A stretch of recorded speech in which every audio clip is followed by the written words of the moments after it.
The greatest loss in life is not death.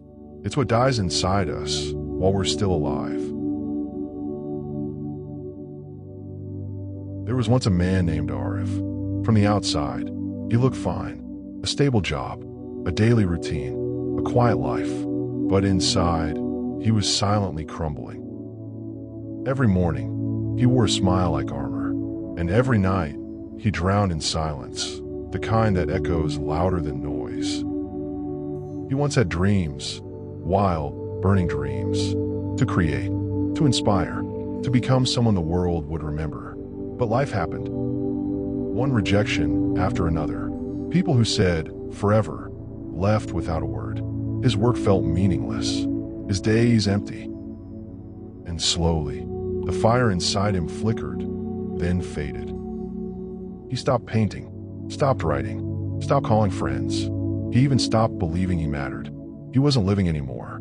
He was simply existing. One evening, Aarav sat at the edge of his bed, his shoulders heavy, his heart heavier. He looked at the wall blankly and whispered under his breath, "Why does it even matter anymore?" That's when his phone buzzed. A message from an unknown number. Just one line. "You owe me once. You probably forgot, but it saved my life." His mind raced. Faces flashed through his memory. Old classmates, co-workers, strangers. But nothing stood out. He didn't remember helping anyone.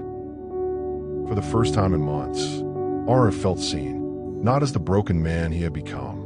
Not as invisible or insignificant, but as someone who mattered. He stared at the phone screen, his finger hovering over the message. He read it again and again. Those simple words. "You owe me once. You probably forgot, but it saved my life." His chest tightened. His mind raced through memories, each one faint, each one elusive. Faces blurred, moments forgotten. But this message, this one pierced through. Aarav's breath became shallow as he tried to remember. Who was this person? When did I help them? But in the midst of his confusion, something deep within him stirred.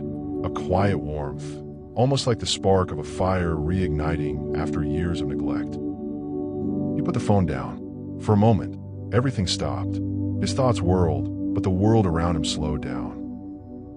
Then, Aarav did something he hadn't done in so long. He took a deep breath, not the shallow, rushed breaths he had been taking for months, but a full, deep inhale, as if he was remembering how to live again. With trembling hands, he picked up his phone again. He typed out a response. "I don't know who you are, but thank you. That message saved me too." He sent it, unsure of what would happen next.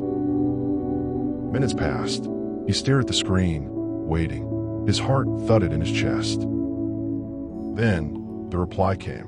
"You don't remember me, do you? I was the quiet guy in your class. I sat at the back, always alone. I had no one. I didn't have the strength to ask for help. But you saw me. You sat next to me that day. You didn't say anything. You just sat. And that meant the world to me. I don't think I would have made it through if you hadn't been there."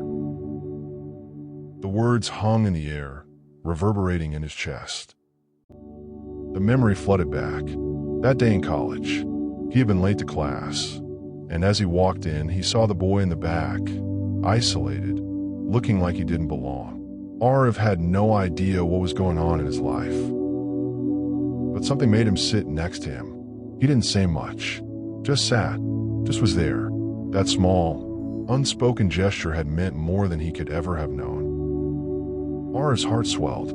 He stared at the message again.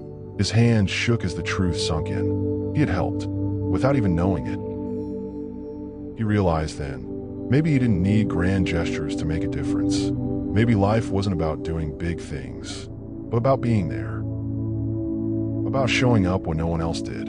About offering silence when words failed. It was the smallest acts that often had the greatest impact.